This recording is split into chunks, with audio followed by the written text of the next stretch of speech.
تسجلي عندك هاد الفطيره رمضان، غادي تنفعك بزاف بزاف، ساهله ولذيذه، غتنال اعجابكم.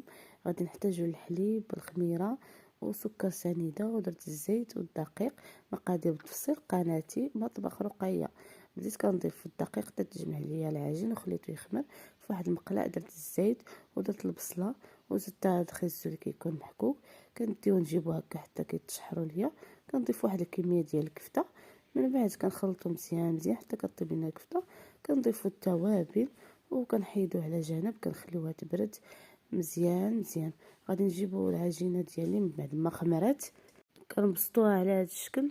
من بعد كنخليوها حتى كتخمر، عاد كنديرو هكا يعني هاد الدوائر هكا بالاصابع ديالنا كما شفتوا.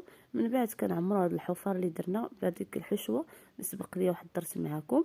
وفي الاخير غادي ندير الفرماج في داك الجانب اللي كيكون خاوي هكا ديال العجين.